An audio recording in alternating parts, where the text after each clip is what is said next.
Hai, selamat datang kembali di channel Berani Bincang Asuransi bersama saya Yani.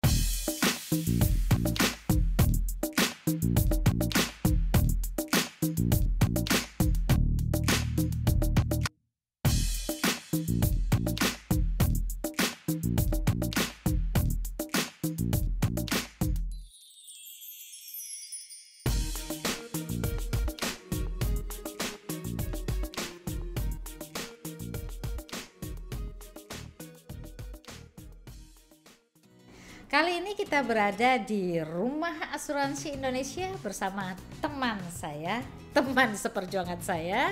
Beliau adalah brother saya, Reggy Marcelo, seorang dokter gigi. Iya, kita akan mengorek, kita akan mengorek apa yang saat ini dilakonin atau menjadi pekerjaan sehari-hari brother saya ini ya. Tadi sudah saya katakan beliau adalah seorang dokter gigi, tapi kemudian bisnisnya adalah bisnis di bidang asuransi jiwa. Kamu juga pasti ingin tahu kenapa seorang dokter gigi kemudian membangun bisnis di asuransi. Mau tau kita tanyain ya sama brother saya. Halo Mbak Yani. Hai, apa kabar? Baik Mbak Yani. Alhamdulillah, semoga Mbak Yani sehat. Alhamdulillah sehat. Alhamdulillah. Tetap melakukan kegiatan di masa Masih dong, pandemi harus seperti dong. ini. Tetap dong. Tetap bertemu dengan rekan-rekan bisnis. Harus tetap. Harus tetap. Iya, masyarakat masih membutuhkan kita. Oke. Mau tahu dong kan seorang dokter gigi lulusan Trisakti. Trisakti. Ya. Terus kemudian sekarang bisnisnya jauh berbeda dengan latar belakang pendidikan. Oke. Pengen tahu kenapa Pak? Kenapa sampai mau seperti itu atau kenapa sampai mau melakukan bisnis yang berbeda? Bukannya kalau jadi bikin klinik gigi Oke. justru banyak penghasilannya dan seterusnya? Oke. Sebenarnya intinya kita sama-sama di jasa, di bidang jasa. Ya. Hanya yang satu di jasa keuangan, yang satu di jasa kesehatan. Oke. Tugas kita sama, bagaimana kita memberikan satu informasi yang benar Oke. kepada masyarakat, Iya. kepada publik seperti itu, untuk kemudian supaya mereka lebih sadar. Oke. Yang satu sadar di kesehatan, Yang satu satunya sadar masalah keuangan, keuangan. khususnya Oke. di asuransi Asuransi jiwa. Pada saat awal, waktu saya kuliah nih Mbak Yani, Iya. ya pada saat saya kuliah, ternyata teman-teman saya sudah banyak tuh yang menggeluti dunia asuransi. Oh iya? Ya, Padahal ini masih di mahasiswa. fakultas kedokteran nih. Kedokteran gigi, Oke. masih banyak tuh Iya, mereka. iya. Nah kemudian akhirnya saya waktu itu berpikir, karena kebetulan saya orang rantau, bukan orang di Jakarta, Iya. seperti itu. Saya berpikir apa yang saya bisa lakukan untuk kemudian seperti mereka. Mereka ternyata juga orang rantau dari luar Pulau Jawa malahan kebanyakan seperti itu. Iya. Nah akhirnya begitu selesai lulus, kemudian ada satu peraturan pemerintah untuk penempatan di daerah. Sambil menunggu, saya kemudian teringat teman-teman saya yang dulu. Oke. Kemudian saya berpikir bagaimana kemudian saya mencoba untuk sambil menunggu di bidang medis, penempatan di bidang medis, saya juga pingin nih memberikan satu awareness ya, kepedulian. Itu maksudnya penempatan di bidang medis itu jadi apa namanya Kita harus sekarang? ditempatkan kan, ditempatkan di daerah Oh, dahulu. kayak ASN itu ya maksudnya Iya, ya, betul. jadi ASN itu ya. Oke, Betul ya. seperti itu. Ah, Jadi nungguin itu terus. nungguin itu, kemudian saya berpikir saya sebenarnya orang yang suka berbicara, berinteraksi dengan orang Iya, sebenarnya seperti iya, itu. Iya, ngomong. Ngomong aja terus kayak begitu ngomong Ngomong aja. ya sama saya gitu kalau ketemu ya, nggak berhenti ngomong. Jadi kemudian saya berpikir kira-kira apa ya yang kemudian saya bisa bantu dengan sama-sama di bidang jasa, hanya yang satu di bidang jasa kesehatan, satu di bidang jasa keuangan seperti ya. itu. Akhirnya saya mencoba untuk kemudian saya apa sih namanya asuransi itu. Iya. Tahun 95 saya mencoba untuk Tar dulu 95. lama juga ya, udah 95. lama ya. Tahun berapa sekarang? 2000? 2020. Luar biasa. Saya coba untuk kemudian masuk ke dunia asuransi. Awalnya saya berpikir bahwa tidak ada target pun, tidak ada satu yang saya ingin capai, hanya satu, bagaimana saya menyampaikan sesuatu yang benar dan baik dan bermanfaat kepada masyarakat dan publik mengenai asuransi, seperti itu. Waktu itu kan tadi ketemu teman yang bawa nih masuk ke dunia asuransi itu, atau datang sendiri? Saya melamar sendiri di koran. Oh gila, oh ada lowongan di koran? Ada lowongan. Oh oke. Jadi waktu itu salah satu PT anak perusahaan Astra International membuka lowongan, kemudian saya mencoba di situ. Kemudian saya hanya berpikir bahwa teman-teman saya itu dulu hanya memberikan satu inspirasi saja, bahwa mereka sejak mahasiswa pun sudah melakukan seperti itu. Kemudian pada saat lulus saya mencoba untuk kemudian sambil menunggu penempatan dari pemerintah, saya mencoba masuk ke dunia asuransi seperti itu. Iya. Zaman itu kan belum model agensi ya. Pada saat itu kan masih sifatnya brand system ya. Berarti pada saat itu masuk ke asuransi sebagai karyawan dong? Tidak, saya sebagai agen. Oh, sebagai agen malah? Ya, 1 Desember 1995 saya masuk sebagai agen. Di samping saya masih paruh waktu, part-timer di beberapa tempat klinik juga, kedokteran gigi seperti itu. Praktek di dokter gigi juga seperti itu, tapi saya sebagai agen. Nah, kemudian dengan berjalannya waktu pun saya itu meniti karirnya memang sebagai agen asuransi. Kemudian di tahun 96 kemudian ada satu promosi untuk di level manager, tapi tetap di sistem keagenan seperti itu. Sebenarnya saya masuk sebagai karyawan di perusahaan tersebut itu baru di tahun 99 ya. 4 tahun setelah itu ya. Setelah itu, dan itu pun ditariknya ke kantor pusat saya. Oke. Jadi selama 4 tahun sebenarnya jadi agent ya. Iya. Jadi agent. Nah, mungkin teman-teman di sana harus tahu agent itu apa sih sebenarnya, dan bagaimana nanti brother saya bekerja sebagai agent selama 4 tahun, apa saja yang dilakukannya gitu ya. Ya, tadi kita sudah mendengarkan gimana brother saya yang seorang dokter gigi kemudian masuk di bisnis asuransi justru sebagai seorang agent. Nah, sekarang kita pengen dengar gimana rasanya seorang dokter gigi kemudian jadi agent. Tapi sebelumnya saya pengen ceritain dulu. Teman-teman ngerti kan yang dimaksud dengan agent? Agent itu adalah perantara yang mewakili perusahaan asuransi untuk bertemu dengan calon-calon klien, gitu kan, brother? Betul, ya. betul, Oke, ya. kita pengen tahu sekarang gimana rasanya seorang dokter gigi, meskipun dia punya pengalaman kan, karena teman-temannya sesama dokter gigi waktu masih belum jadi dokter gigi, masih sebagai mahasiswa, kemudian ternyata udah bisnis di asuransi. Gitu. Iya. Sebenarnya waktu di awal-awal itu kalau boleh dibilang tidak banyak atau banyak ya orang yang mencibir gitu ya, mencibir dalam arti kata begini, dengan satu prestise, satu gelar dokter gigi, kemudian orang bekerja yang notabene di tahun 90-an, 95 gitu ya, kayak begitu, apa sih itu asuransi seperti itu, sedangkan dokter gigi itu kan ada satu gelar gitu ya, gelar akademik yang cukup prestis seperti itu. Zaman itu dong prestis banget. Nah, kemudian saya berpikir bahwa mereka selalu bilang nggak salah lu, nggak salah pilih tuh. Maksudnya cari kalau toh mau mendapatkan penghasilan yang lain itu nggak salah pilih tuh, karena kan mereka selalu ujung-ujungnya kan masalah penghasilan kan, seperti itu. Tetapi buat saya sebenarnya penghasilan mungkin iya, tetapi buat saya sebenarnya bukan dari sekedar penghasilan, Mbak Yani, kalau buat saya, tetapi bagaimana kita menyampaikan segala sesuatu. Mungkin orang-orang mengatakan saya agak idealis. Demikian juga di bidang medis sebenarnya kan, kita harus menyampaikan segala sesuatunya yang benar gitu. Nah, itu terbawa juga pada saat kemudian kenapa saya mengambil satu bisnis yang tidak populer, tidak pada diminati, pada saat itu ya. tidak diminati, Ya. kemudian Bahkan mungkin sampai saat ini ya. mempunyai persepsi yang tidak baik Iya, seperti itu, kayak begitu ya. Jadi akhirnya saya justru merasa tertantang.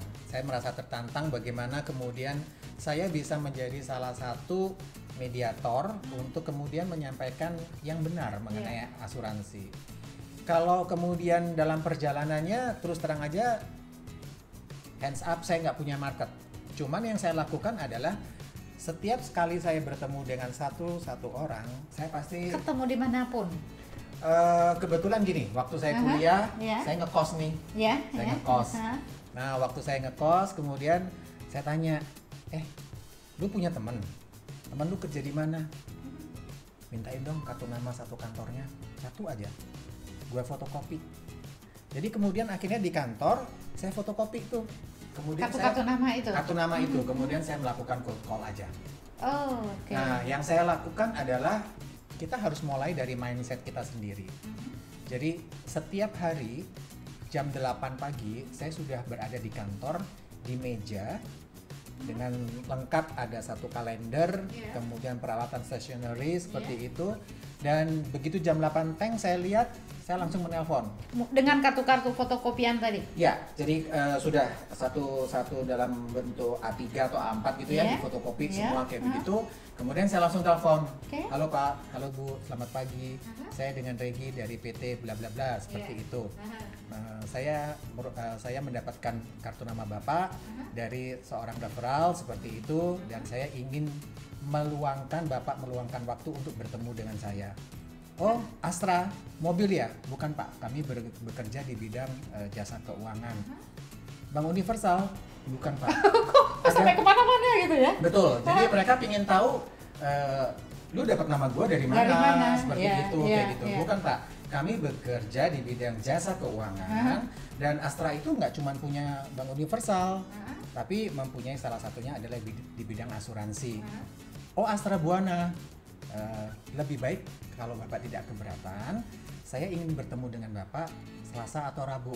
Tar dulu. Astra Buana itu kan juga asuransi gitu. Asuransi. Nah, jadi mereka tuh asuransi. Taunya asuransinya itu cuma Astra Buana ya. Yes. Terus padahal yang ini yang kita maksudkan adalah asuransi jiwa. Asuransi jiwa. Dan mereka nggak sampai ke sana. Nggak sampai. Dan tidak pernah terdengar namanya. Asuransi jiwanya nggak pernah terdengar. Mungkin terdengarnya spoi-spoi aja. Kayak angin lewat, semilir aja gitu ya. Terus apa yang ada di waktu, kan nggak mudah dong nelpon seseorang yang kita nggak kenal kan. Apa yang brother pikirin di kepala sampai di benak itu sampai mau nelpon orang gitu? Apa yang ada di benak? Awalnya terus terang aja normal itu kita takut ditolak ya.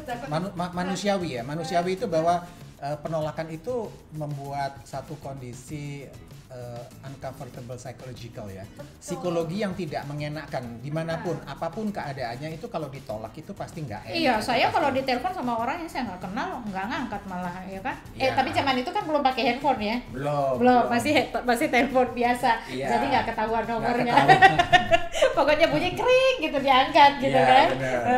Nah kemudian tapi saya berpikir begini, pada saat saya menelpon seseorang, kalau toh dia tidak mau, buat saya juga, saya kan nggak perlu keluar ongkos untuk ketemu dengan orangnya langsung. Paling cuman 5 menit hanya untuk make appointment saja, untuk bikin janji, tidak untuk menjelaskan produk kan sebenarnya seperti itu. Jadi target saya adalah satu hari saya bisa menelpon katakan 10, 20, 30 orang, tapi bukan 10, 20, 30 kemudian gagal semua, tapi satu hari saya dalam 5 hari ke depan atau 6 hari ke depan, perharinya saya bisa dapat untuk bikin janji. Saya tidak berbicara masalah menjual, tapi bikin janji dulu. Bikin janji ketemu sama orang. Betul. Karena pada saat kita mempunyai kesempatan untuk bertemu dengan orang, dari situlah kita bisa mengeksplor kemudian apa yang mereka ketahui mengenai asuransi. Apakah mereka sudah punya atau mereka belum punya, seperti itu. Jadi itu yang saya lakukan. Tapi memang pada awalnya saya berpikir, ya sudahlah, kalau memang ditolak ya saya tutup lagi, kemudian saya telepon lagi, angkat lagi, terus seperti itu. Jadi saya punya satu batas waktu, jam 8 sampai jam 9 karena biasanya orang mulai kerja jam 9 ya, seperti itu.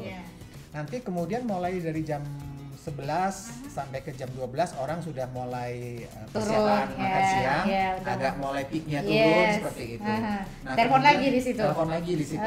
Kemudian setelah itu mulai dari jam 4 sampai jam 5 atau jam 3 sampai jam 4. Itu teratur seperti itu jamnya dari jam sekian sampai jam sekian. Jadi waktu di awal-awal saya memang melakukan seperti itu Mbak Yani. Jadi yang ada dalam kepala saya adalah ini bisnis, kita kan bisnis sendiri ini ya. Jadi memang tidak tergantung dari berapa yang ditetapkan oleh perusahaan, income misalnya seperti itu. Tapi saya ingin membuat di dalam mindset saya, pikiran saya adalah setiap pagi saya melakukan secara rutin aja. Kita lakukan secara rutin aja seperti itu sampai hari Jumat. Jadi nggak ada waktu yang kemudian terbuang. Nah, kalau misalnya kemudian selesai menelpon dari jam 9 sampai jam 11, 2 jam, saya mulai belajar lagi untuk memperdalam produk, atau saya mencoba untuk melakukan role play ya, adu peran seperti itu.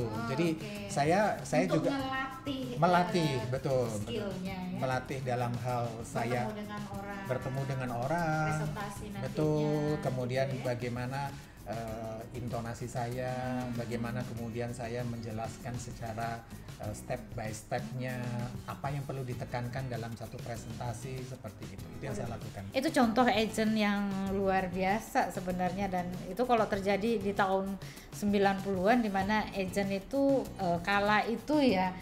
Saya kebayang kayak kala itu agent itu mungkin pendidikannya bahkan ada yang masih SMP jadi agent ya, tapi seorang dokter gigi udah jadi dokter gigi itu bisa jadi agent ya.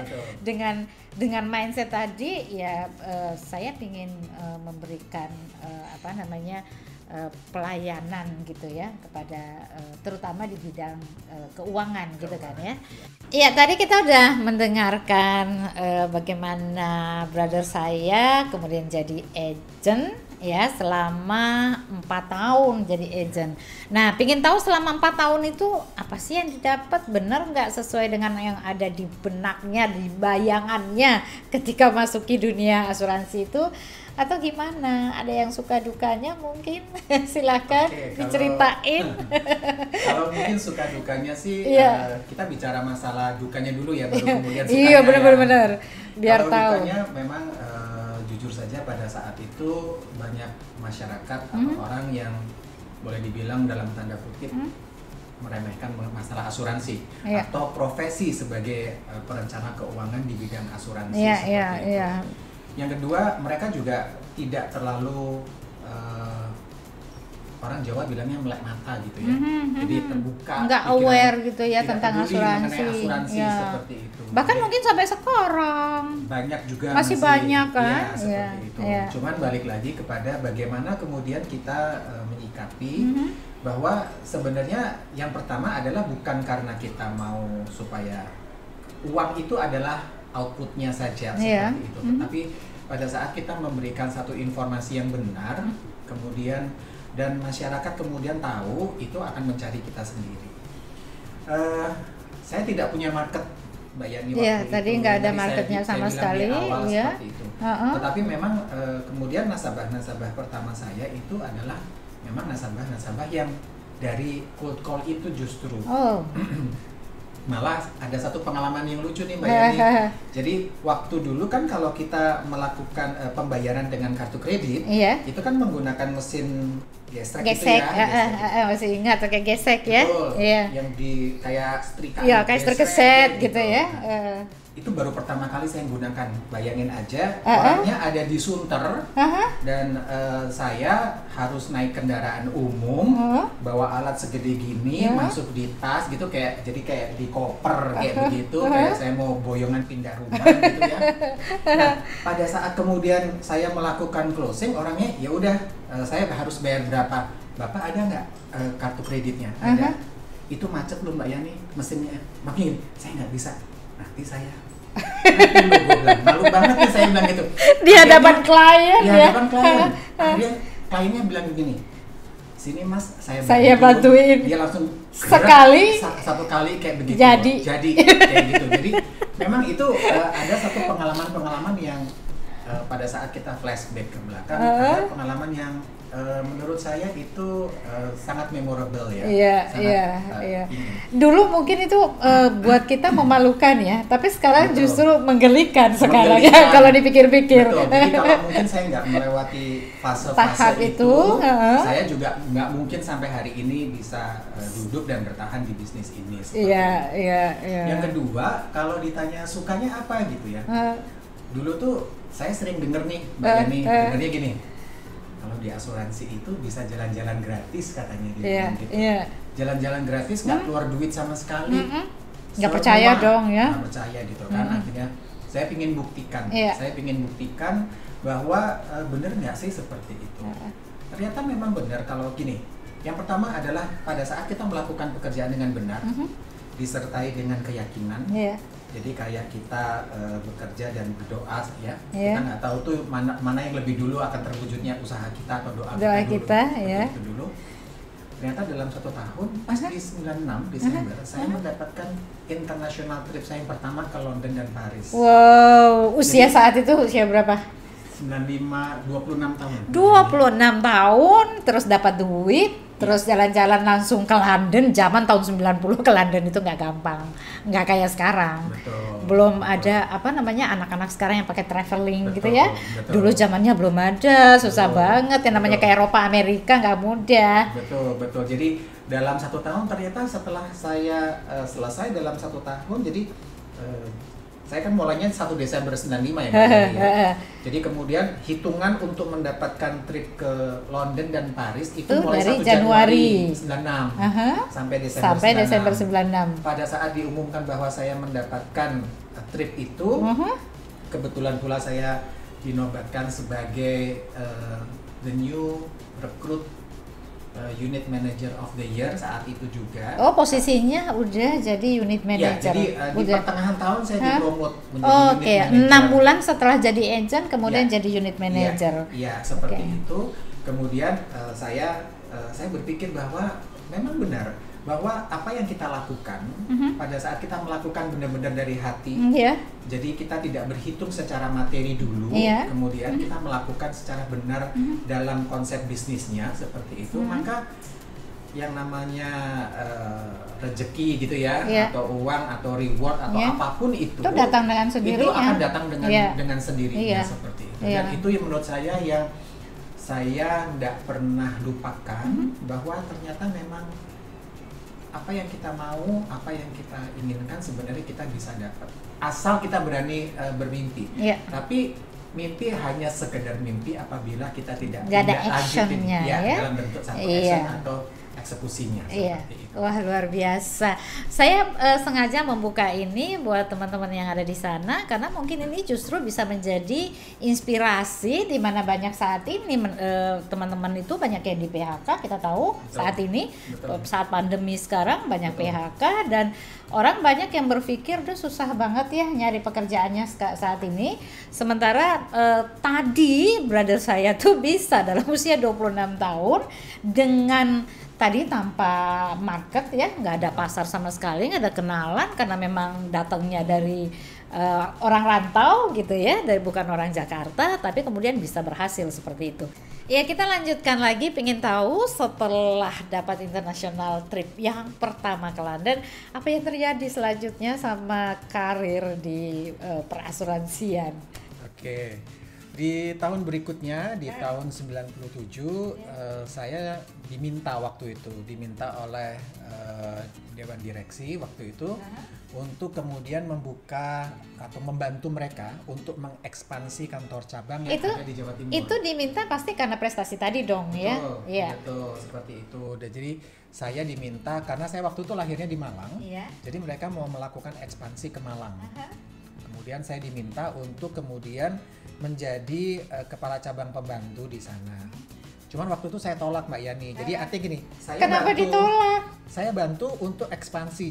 Jadi saya membantu untuk melakukan rekrutmen, melakukan training di Kota Malang saat itu, sampai kemudian settlement mengenai gedung segala itu kemudian memang saya yang mengerjakan semuanya kayak gitu.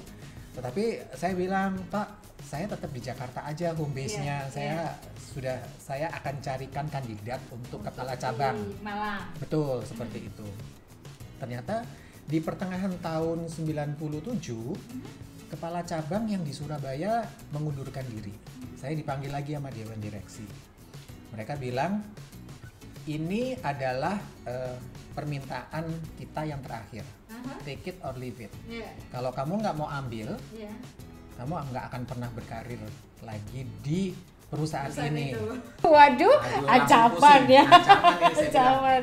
Oke Pak, saya ambil akhirnya untuk menjadi kepala cabang di Surabaya seperti itu.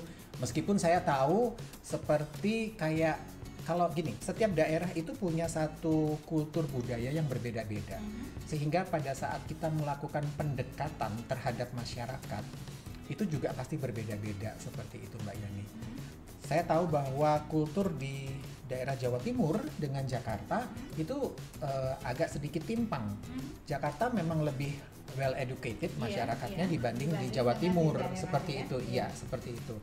Tapi saya pikir ya udahlah, saya coba saja. Ini mungkin satu challenge buat saya lagi, tantangan. Dan menurut saya Dewan Direksi tidak mungkin menempatkan saya kalau kemudian akhirnya akan mematikan karir saya.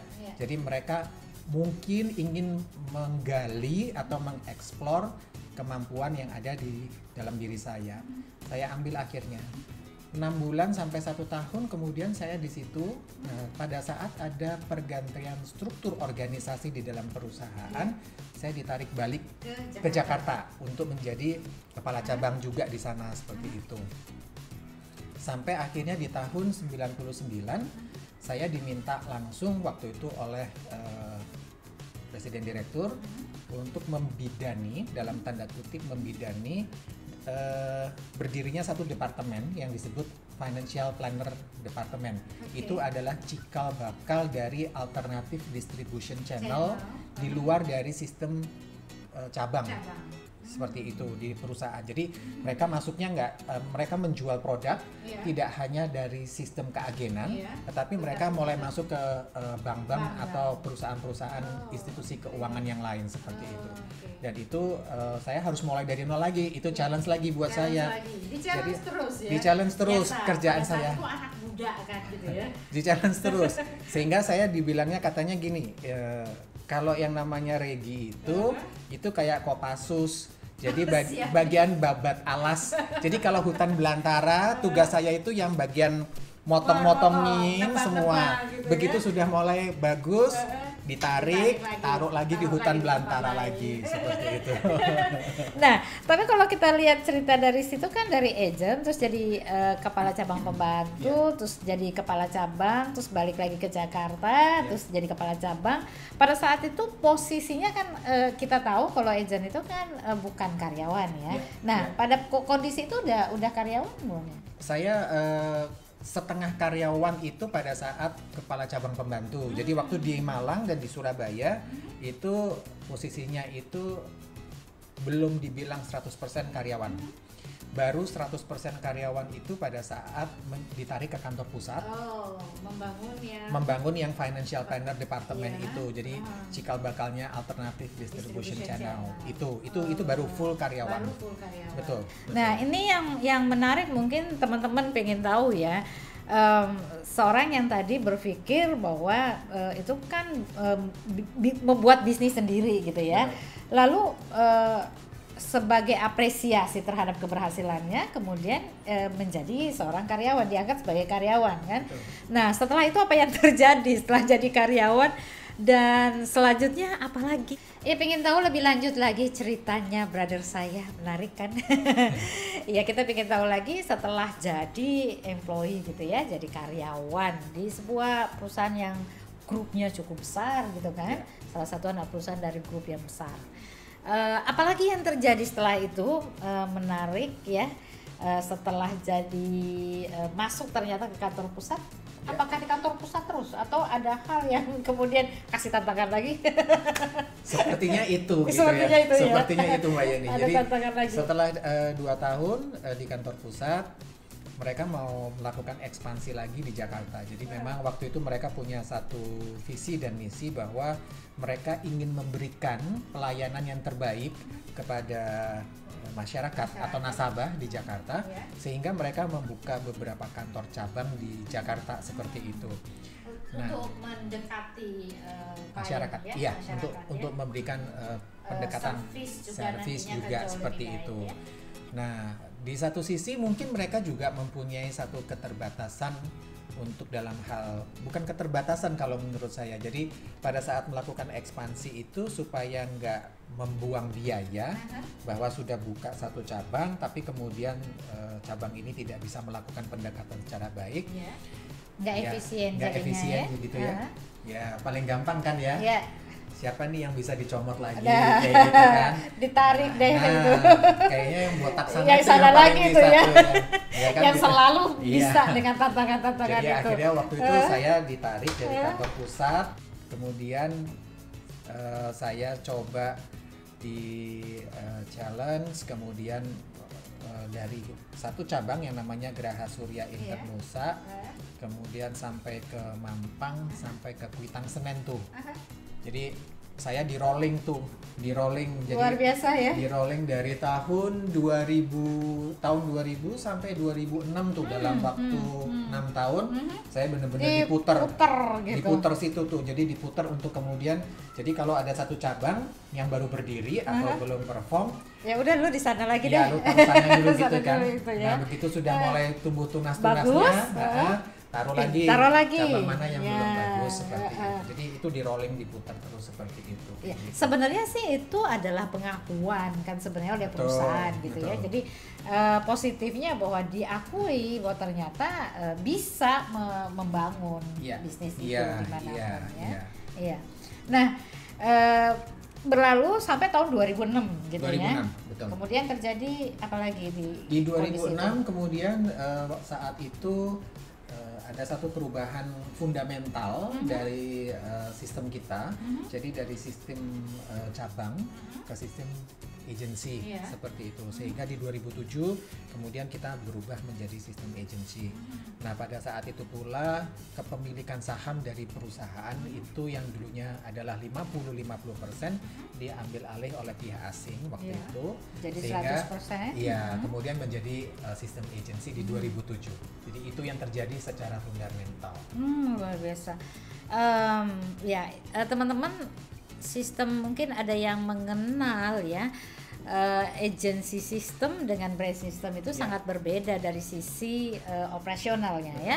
Kalau brand system, kepala cabangnya itu adalah karyawan, betul ya? Betul. Karyawan di mana digaji oleh perusahaan. Betul. Nah, sementara ketika agency system, yang memimpin agensi itu bukan lagi seorang karyawan, tetapi dia menjadi seorang pebisnis tulen ya. Benar-benar dia menggaji dirinya sendiri, menggaji orang-orang yang berada bersama mereka ya. Jadi itu satu culture yang sangat berbeda. Jadi buat saya secara pribadi ini hal yang justru ini jauh lebih menantang dari apa yang kemarin berjalan ya. Karena satu hal yang dimana posisinya udah stabil gitu ya, kemudian tiba-tiba kok saya harus jadi pebisnis lagi. Seperti di awal dulu kan sebenarnya. Jadi balik ketika pertama masuki bisnis asuransi. Tapi nanti kita akan lanjutkan lagi, pengen mendengar bagaimana perasaan brother saya ketika kemudian itu terjadi perubahannya. Ya, kita minum dulu, silakan. Oke, simplify your life with life insurance. Sampai jumpa.